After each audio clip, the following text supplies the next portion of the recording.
오늘의 하나님의 말씀은 사도행전 9장 36절로 43절, 제목은 여제자 다비다의 헌생이다 라는 말씀 가지고 함께 은혜를 나누시겠습니다. 어떤 사람이 가짜 성녀로 변장하고 집집마다 돌면서 희주를 하고 있었습니다. 승복도 있고 목탁도 구입을 했는데 문제는 희주할 때 외우는 주문이었습니다. 고니 끝에 주문을 만들었는데 어느 집 문간에서 목탁을 치면서 주문을 외우기 시작했습니다. 가나다라 마바사, 이렇게 주인이 승려의 행색이며 외우는 주문을 들으니 한글 자음으로 분명히 가짜예요. 그래서 맞장구를 대꾸를 했습니다. 주나봐라 주나봐라. 주인의 태도를 눈치챈 그 가짜 중에 또 이렇게 대꾸하는 거예요. 가나봐라 가나봐라. 어느 유모책에 나온 이야기입니다. 확실하지 않은 믿음은 고백도 증언도 희미합니다. 그래서 확실한 증인의 입의 말이 힘이 있다고 그랬습니다. 이제 확실한 증인 다비다, 제자 다비다를 이제 살펴보도록 하겠습니다. 이스라엘은 긴 해안선을 따라 남쪽으로 내려가면은 지중해를 끼고 있는 요빠 항구가 나옵니다. 이제 요빠하고 텔아비브하고는 붙었어요. 텔아비브는 지금 현재 수도입니다. 물론 구도시의 수도는 예루살렘이죠. 근데 텔아비브가 이제 그 요빠하고 같이 붙었어요. 이제 이런 해안 도시죠. 이렇게 우리나라 해운대처럼 이렇게 생겼어요. 그런데 이제 요빠 항구가 나오는데 구도시이고 신도시는 텔아비브 항구와 공항이 있습니다. 이제 텔아비브에 그러면은 우리가 다녀왔기 때문에 이렇게 여기 공항이에요. 여기서 이제 비행기 타고 이제 도착을 하고 출발하고 그랬었죠. 그런데 여기 보면은 올 때 이제 여기 텔아비브 비행기를 타고서 이제 항구로 입구로죠. 이게 이제 비행기 타고 저녁 때 이제 또 비행기 떠오르면서 그 요빠하고 텔아비브의 그 도시입니다.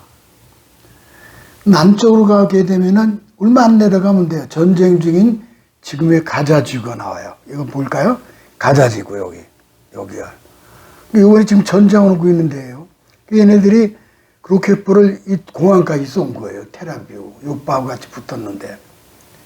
그리고 위에는 고넬료가 가이사라고 하는 여기에 고넬료가 백부장 고넬료가 있었던 곳이고, 그리고 여기 라말라는 우리가 묵었던 숙소가 여기에 있어요. 그러니까 다 거기서 거기에 요빠가 아주 유명한 도시입니다. 그런데 요빠는 솔로몬 왕이 예루살렘 성전을 지을 때 레바논의 백향목을 뗏목으로 이송을 해서 이 요빠 항구를 통해서 예루살렘으로 가져온 거예요. 여기서부터 요빠에서 뗏목을 해 여기까지 와가지고 다 위서부터 내려와서 예루살렘까지 갖고 간 거죠. 가장 가까운 거리니까는. 가이사라에 살았던 백부장 고넬료가 여기 살았던 가이사라에 살았던 백부장 고넬료가 종들을 요빠 바닷가 피장 시몬의 집에 보내어 거기 머물던 베드로를 청해서 복음을 듣는 이야기가 나옵니다. 요빠엔 베드로가 고넬료를 만나기 전 환상을 보았던 기념하는 베드로 환상교회가 있습니다. 베드로 환상교회예요. 베드로 환상교회. 그 다음에 요나의 물고기 조각상이 있고요.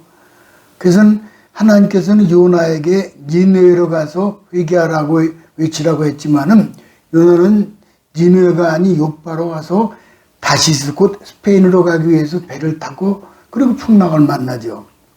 1949년에 요빠는 텔아비브와 통합일이었고 요빠는 구도심으로서 예술과 낭만의 도심으로 젊은이들이 많이 찾고 있습니다. 케이르 카잔의 믿음의 여인들이라는 아주 유명한 책이 있습니다. 아주 모든 목사님들이 잘 보는 책인데 아주 잘 쓰신 책이에요. 그거 보면은 도르가는 결혼할 기회가 없었고 어머니 되는 기회도 따라서 없었을 것이라고 추측을 합니다. 남편도 소개되지도 않고 아들에 의해 부양되지도 않고 다만 도움을 베풀었던 과부들에 둘러싸여 있으면서도 과부라고 소개되지 않습니다. 그냥 여제자라고 합니다. 여제자는 소개는 신약 전체를 통해서 여기 딱 한 번 나오는 호칭이에요. 그녀를 처녀라고 부르기도 어렵고 그렇다고 결혼한 적이 없는 여인을 과부라고 부를 수도 없으니까는 여제자로 부른 게 아닌가. 그러므로 남편과 아들 때문에 대단해진 부인도 아니고 그저 평범한 여인으로 성경에서 유일하게 여제자로 소개되고 있습니다. 제자는 선생을 닮은 사람이죠. 예수님 친히 말씀하셨어요. 마가복음 10장 45절에 보면은 그랬죠. 보면 인자가 온 것은 섬김을 받으려 함이 아니라 도리어 섬기려 하고 자기 목숨을 많은 사람의 대성물로 주려 함이니라. 성도는 누구나 이웃을 섬기는 기회가 있을 때마다 의미가 있는 거예요. 자신만을 위한 삶이란 헛되이 사는 거죠. 가족, 배우자, 자식만을 챙기는 삶은 제자로 부를 수 없습니다. 주님은 닮은 여인 제자 다비다는 불쌍한 과부들을 돌보다가 죽었지만은 다시 살아남으로 믿는 자가 이 욥바 가이사라에 막 퍼지게 됐어요. 그러면 첫 번째, 도르가는 선행과 구제하는 일이 힘이 많았다 그랬습니다. 36절 가볼까요? 욥바에 다비다라 하는 여제자가 있으니 그 이름을 번역하면 도르가라 그랬어요.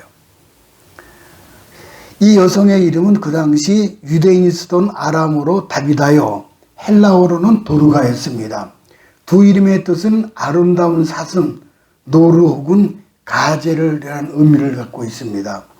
아마도 부모님이 혹은 조상들 가운데 누군가가 이 여인에게 아기 때 예쁜 이름을 지어줬겠죠. 다비다는 자기 이름 그대로 아름다운 향기를 바라며 많은 사람에게 사랑과 존경을 받고 살았던 것이 분명합니다. 우리의 이름은 우리의 인격과 개성을 그대로 말해주죠. 무엇보다 우리는 예수 그리스도의 믿음 후 그리스도인, 크리스찬이 되었습니다. 이제 우리는 그 이름 그대로 그리스도에 속한 자로서 향기로운 삶을 마땅히 살아야 합니다. 다비다는 어떤 삶을 살았기에 사람들의 사랑을 한 몸에 받았습니까? 36절 후반부에 보면은 다비다는 선행과 구제하는 일이 힘이 많더니, 그러니까 보통 보면은 선행과 구제하는 일이 많다 그랬는데 여기 힘이 많다 그랬어요. 아주 특출나게 그렇게. 그러니까 다비다는 일생 동안 선행과 구제하는 일에 아주 힘이 많았다. 가난하고 어려운 사람들을 많이 도와줬습니다. 39절 후반절에 보면 다비다는 생전에 아마 삭바느질을 하지 않았는가, 요바에서 널리 알려진 사람이었죠. 이런 이유 때문에 다비다가 죽었다는 소식을 듣고 베드로가 급히 요바에 도착하자마자 평소 다비다에게 은혜를 입은 과부들이 막 몰려와서 울면서 베드로 곁에서 이제 살려달라고 하겠죠. 요바에는 그럼 왜 과부가 이렇게 많을까? 요바는 왜 과부가 많을까? 요바는 아시다시피 바닷가 항구 아닙니까? 바닷가 사람들의 삶은 언제 어느 때든지 불어닥치는 큰 바람에 의해 송두리째 흔들리기가 일쑤였습니다. 지금은 일기예보가 있으니까 망정이지, 그때는 하늘에 먹구름만 덮이고 큰 바람이 불기 시작하면은 먼 바다에 나간 남편들 돌아오기까지는 마음 졸이는 여인들의 살던 곳이 바로 바닷가 해안마을 요바입니다. 하늘에 먹구름이 들이오면은 하늘만 어두워지는 것이 아니라 남편을 바다에 내어보낸 아내들의 마음도 어두워집니다. 갑작스러운 광풍이 불기 시작하면은 남자들만 살려고 발버둥친 것이 아니고 집안에서 아이들을 돌보는 여인들도 어쩔 줄 몰라 하죠. 캄캄한 밤 불어대드는 광풍은 여인들의 소망의 줄을 끊어놓기가 일쑤였습니다. 날이 밝아와 바다는 다시 잔잔해지고 햇살은 고요히 물결에 퍼지지만은 나간 남편이 돌아오지 아니하면 여인들의 마음에는 일어난 먹구름이 비가 되어 내리는 거예요. 하루 이틀 지나도 남편이 돌아오지 않으면은 하늘이 무너지는 비극만 기다릴 뿐이죠. 해변에 시체가 떠밀려왔다는 소식을 듣고 달려가 남편임을 확인하고 통곡하는 아내들. 그래도 그건 한이 없는 여인이에요. 남편의 시체조차 찾지 못하고 가슴에 묻어 장사 치료하는 여인들이 얼마나 많은지 몰라요. 그러나 한 많은 여인들이 사는 곳이 요파 항구였습니다. 남편만 잃은 것이 아니라 수입원까지 사라져버리고 남은 자식들 데리고 살기 위해서는 겨울 대바람만큼 억척스러워했습니다. 바닷가 마을의 그리스도인으로서 다비다는 세상에 오신 주님처럼 할 일만한 여인이었습니다. 이 세상은 변화무쌍하며 험난한 것이 사실입니다. 과부들은 베드로에게 다비다가 살았을 때에 바느질에서 만든 속옷과 겉옷을 다 내어 보여주었습니다. 이처럼 다비다의 부지런함과 고귀한 인격을 그대로 보여주지요. 그녀의 선행과 구제는 무사람들의 사랑을 한 몸에 받게 만들었습니다. 다비다가 가진 것이라고는 그저 바늘 한 땀밖에 없었던 거예요. 근데 이걸 가지고 선행과 구제가 신이 많았다. 사람 누구나 하나님 주신 달란트, 재능이 있어요. 여러분은 무엇을 갖고 있습니까? 하나님이 여러분에게 주신 은사가 뭡니까? 그것을 통해서 하나님 나라 확장하는 길에 사용하시기 바랍니다. 모세의 손에 들린 막대기, 마른 막대기죠. 모세의 손에 들린 막대기. 하나님의 힘으로 하나님 손에 붙들리니까는 초강되고 애굽의 군대를 격파했습니다. 은사에 띄지 않는 작은 바늘이라 할지라도 정적으로 하나님께 드리면은 지금도 기사와 이적은 나타나는 거예요. 제1차 세계대전이 진행 중이던 1917년 세계전쟁사에 가장 잔혹한 민간 학살 사건이 발생했습니다. 이슬람을 믿는 터키인들이 아르메니아 사람들에게 쳐들어가서 기독교를 믿는 75만 명의 신자들을 학살했습니다. 이 역사에 다 나와요. 터키 군인들이 남녀노소 가리지 않고 기독교 신자들을 일렬로 세워놓고 바로 그 뒤에 이들을 묻을 구덩이를 판 뒤에 총구를 얼굴에 겨눕니다. 그리고 한 사람 질문을 던집니다. 모하메드냐 크라이스트냐 하느냐. 그러니까 이슬람이냐 기독교냐 모하메드냐 그리스도냐 묻는 거예요. 모하메드를 믿을 것인지 그리스도 예수를 믿을 것인지 결정하는 거죠. 근데 모하메드를 외치는 사람은 생명을 건질 수 있어요. 하지만 수많은 사람들이 크라이스트, 올리 크라이스트 하면서 장렬하게 순교를 하는 것이 역사에, 우리 기독교 역사에 나옵니다. 이들은 그리스도이라고 하는 고귀한 이름, 예수 그리스도라고 하는 존귀의 이름 앞에 자신의 목숨을 건 순교자들이었습니다. 이제 마지막 때입니다. 크리스찬으로서 고백하다가 다 들림받기를 축복합니다. 두 번째, 베드로는 병들어 죽은 도르가를 살려냈죠. 40절 가볼까요? 베드로가 사람을 다 내보내고 무릎을 꿇고 기도하고 돌이켜 시체를 향하여 이르되 다비다야 일어나라 하니 그가 눈을 떠 베드로를 보고 일어나 앉는지라. 도르가는 선행과 구제를 많이 하다가 지쳐서 병들어 죽었기 때문에 그녀의 죽음은 참으로 안타깝습니다. 도르가가 죽자 그의 시체를 서늘한 다락에 뉘어줍니다. 죽음 소식이 전해지자마자 요파에 사는 과부들이 도르가 집으로 달려왔잖아요. 그의 죽음을 슬퍼하면서 모두 울었습니다. 눈물은 진실의 표시입니다. 과부들이 몰려와서 눈물을 흘리면서 도르가에 대한 진실한 사랑과 진실한 고마움과 진실한 슬픔을 나타내 보였습니다. 선행과 구제가 많은 신자는 살았을 때 죽었을 때 많은 사람의 눈물로 사랑을 받습니다. 우리가 죽었을 때 얼마나 많은 성도들이 이웃이 달려와서 눈물 흘리며 슬퍼할까. 그 사람은 잘 죽어서. 그렇게 하면서 눈 한 방울도 안 올 수도 있잖아요. 그래서 전적으로 우리 삶의 종류에 따라 색깔이 다르게 나타난다는 거예요. 인사도 교제도 구제도 선행도 없이 쌀쌀맞게 이기적으로 산 사람은 아무도 슬퍼하지 않을 거예요. 그렇게 쌀쌀맞더니 눈물을 한 방울도 안 흘립니다. 도르가는 선행과 구제가 많았기 때문에 많은 사람이 달려와서 눈물 흘리면서 슬퍼했습니다. 마음으로 우러나오는 진실한 사랑과 존경과 고마움을 표시한 거죠. 도르가는 사람들의 사랑을 받았을 뿐만 아니라 하나님의 사랑을 받았어요. 마치 고넬료의 구제와 기도에 하나님께서 감동을 받으셔서 베드로를 보내주셨듯이 도르가의 선행과 구제에도 하나님께 감동을 받으셔서 그래서 이제 베드로를 보내주신 거죠. 그리고 이어서 지금 오늘이 사도행전 9장이지만 사도행 10장부터는 고넬료 사건이 나오는 거예요. 고넬료가 구제와 기도에 하나님께서 구제와 기도가 하나님께 상달한 바 되었다. 그래서 감당 받으셨듯이 도르가의 선함과 구제에도 하나님께 감동을 받으신 거예요. 고넬료에게 사도 베드로를 보내신 분이 하나님이셨듯이 죽은 도르가에게 베드로를 보내신 분도 하나님이시죠. 물론 요빠에 살던 성도들이 루다에 머물고 있던 베드로를 불러왔지만은 하나님의 인도하심에 의해서 베드로가 그것을 불려왔죠. 베드로는 다락에 누운 도르가의 시체를 보자마자 무릎 꿇고 하나님께 기도를 드립니다. 그리고 시체를 향해서 일어나라. 베드로가 하나님 특별한 인도하심과 성령의 생생한 감동을 하심을 그것에 느꼈습니다.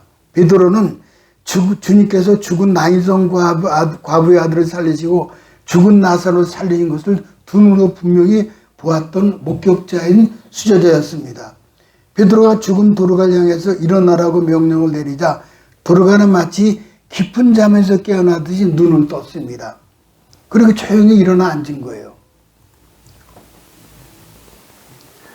40절에 그가 눈을 떠 베드로를 보고 일어나 앉는지라 도르가는 살아났습니다. 도르가는 하나님의 특별한 사랑을 입은 제자였습니다. 예수님은 사랑받던 나사로가 죽음에서 살아난 것처럼 그래 된 거예요. 도르가는 참으로 행복한 여제자였습니다. 사람들의 눈물겨운 사랑과 함께 하나님의 감동적인 사랑을 받았던 가장 행복한 사람 중에 한 사람이 바로 도르가, 다비다가 되는 거죠. 네덜란드 지붕에는 풍향계가 있습니다. 이렇게 풍향계가 있어요. 근데 어떤 농부가 자기 집 지붕에 있는 풍향계를 글씨를 쓴 천을 달아 놓았습니다. 그래서 바람이 불 때마다 그 글씨가 펄럭였습니다. 거기 써놓은 글씨는 이렇습니다. 하나님 우리의 기도를 들으신다. 한 여행객이 농장을 방문했다가 그 문구를 보게 되었습니다. 그런데 풍향과 함께 그 글씨를 써놓은 천이 이리저리 움직였습니다. 방문객은 이것을 보고 말하기를 그러니까 당신 하나님은 바람의 방향에 따라 움직이는 저 천같이 변덕이 심하다는 말입니까? 라고 다소 빈정대는 어투로 물었습니다. 이 말을 들은 농부는 머리를 절레절레 흔들면서 아니요. 바람이 어느 방향으로 불든지 상관없이 하나님 우리의 기도를 들으시고 응답하십니다. 그랬다는 거예요. 꼭 맞잖아요. 2차 대전 때 소위 가시철망병이라는 희귀한 병명이 생겼다고 합니다. 가시철망병이. 이 포로들이 가시철망으로 둘러싸인 막사에서 갇혀 살면서 그것이 자신들의 모든 희망을 빼앗아갔다고 생각하면서 철망에 갇혀 사는 것을 원망하고 불평하는 사람들이 앓는 병이었습니다. 그런데 같은 막사 안에 살면서도 이 병에 걸리지 않은 사람도 있었습니다. 그들은 가시철망을 바라본 것이 아니라 저 푸른 하늘을 바라보았던 겁니다. 그리고 절망 너머에 있는 아름다운 꽃을 바라본 거예요. 그러면서 하루속히 고향으로 돌아가기를 기다리면서 그때 고향에 돌아가서 할 일들을 마음속으로 계획하며 행복에 빠지곤 했다고 합니다. 그래서 성경은 뭐라고 말씀합니까? 믿으며 주여 온전케 하시는 예수를 바라보자. 똑같은 풍향계에 달린 글귀를 보면서 부정적으로 보는 사람은 하나님 변덕쟁이라 했고, 그러나 긍정적인 시각을 가진 사람은 환경과 여건에 상관없이 하나님 우리 기도에 응답하신 분으로 믿었습니다. 문제는 우리가 하나님의 어린 양이 되어서 그의 음성을 들으며 그가 인도하신 대로 따라가느냐, 그게 문제죠. 마지막 세 번째, 도르가가 살아난 후 많은 사람들이 예수를 믿었다고 그랬어요. 41, 42절 가볼까요? 베드로가 손을 내밀어 일으키고 성도들과 과부들을 불러들여 그가 살아난 것을 보이니 온 요파 사람이 알고 많은 사람이 주를 믿더라. 아멘. 도르가는 새로운 삶을 통해 많은 사람들이 주를 믿게 했습니다. 베드로가 그의 산 것을 보이니 온 요파 사람이 알고 많이 주를 믿더라. 도르가는 하나님의 특별한 은혜로 나사로처럼 죽었다가 다시 살아났어요. 그래서 요파에 많은 사람들이 다시 살아난 도르가를 보고 주를 믿었다는 거예요. 도르가는 다시 사람으로 두 가지를 나타냈다라고 생각해 봅니다. 첫째는 하나님 능력이었죠. 죽은 자를 다시 살릴 수 있는 하나님의 능력을 나타냈습니다. 우리 성도들의 삶과 죽음의 목적은 하나님 능력을 나타내는 거예요. 도르가는 죽었다가 다시 살아남으로 하나님 능력을 나타냈죠. 미국 가면은 스탠포드 대학이 있습니다. 우리나라 서울대, 연고대처럼 명문 대학입니다. 이게 이제 스탠포드 대학이에요. 이 미국의 대학은요, 이거 한 부분이에요. 이건 가운데만 있는 거지, 뭐 전체로 도시가 다 스탠포드 대학이에요. 근데 그 스탠포드 대학을 설립한 사람이 바로 스탠포드 자신입니다. 스탠포드 대학을 설립한 동기가 있는데, 스탠포드는 부자였습니다. 그리고 캘리포니아 출신 상원 의원이었습니다. 그런데 갑자기 외아들이 죽었어요. 잘생기고 수였던 외아들이었는데, 극도의 슬픔에 잠긴 아버지는 장례식일에 취해서 말을 잃었습니다. 슬픔 속에 잠을 자지 못하고 있는데 그날 밤 꿈을 통해서 아들이 생생한 모습을 본 거예요. 아버지, 저는 부활하신 예수님 곁에 있습니다. 그럼 저 대신 저 청년들을 도와주십시오. 스탠포드는 이 환상을 보고 인생관이 확 바뀌어버렸어요. 그렇다. 예수님도 살아계시고 내 아들도 살아있다. 그럼 믿음이 생긴 거예요. 그래, 아들의 소원을 들어주자. 그래서는 청년 교육에 전력을 다하기로 결심하고 그 당시 거액 $2,000만 바쳐서 오늘의 명문 스탠포드 대학을 설립하게 된 거예요. 그리고 어려운 학생 돕는 일에 전력을 기울였어요. 이것이 바로 부활신앙이죠. 둘째는 자기의 변화된 삶이죠. 죽음을 경험한 사람은 변화된 삶을 살게 돼 있어요. 죽음을 경험한 사람은 천국 중심의 삶을 살게 되고 하나님 중심을 살게 되고 이웃 중심의 삶을 살게 되니 그 영혼을 얻게 되는 거예요. 그러니까 그 고통 속에 있을 때 거기 살아난 사람들은 하나님 손에 이제 쓰임 받게 되는 거죠. 나사로가 무덤가에서 다시 일어났을 때 변화된 삶을 살았잖아요. 그래서 사람들이 나사로를 보기만 해도 감동받고 은혜받고 예수 믿는 사람이 많았다는 거예요. 도르가는 다시 살아났을 때 그는 보다 높은 차원의 삶을 살게 되었습니다. 아주 높은 차원의 삶을 살게 된 거예요. 보다 성결하고 보다 사랑이 충만한 천국 중심의 삶을 살은 거예요. 물론 선언과 구제도 더 많았을 겁니다. 사실 우리 그리스도인들에게 가장 중요한 것은 변화된 삶이에요.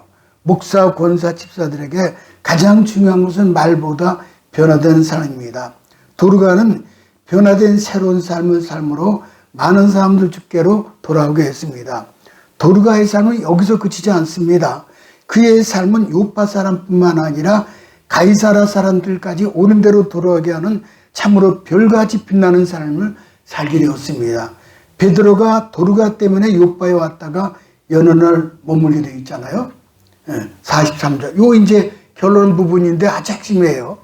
베드로가 요파에 여러 날 있어 시몬이라 하는 무두장이 휘장이 시몬의 집에 머무니라. 이건 뭐냐면은 베드로가 이제 루따라는 그 고이 앞에 이제 애냐를 건져주시고 나서 거기다가 소식을 듣고서는 베드로가 이제 그 요빠에 와가지고 요빠에서 그 다비다를 부활시킨 거예요.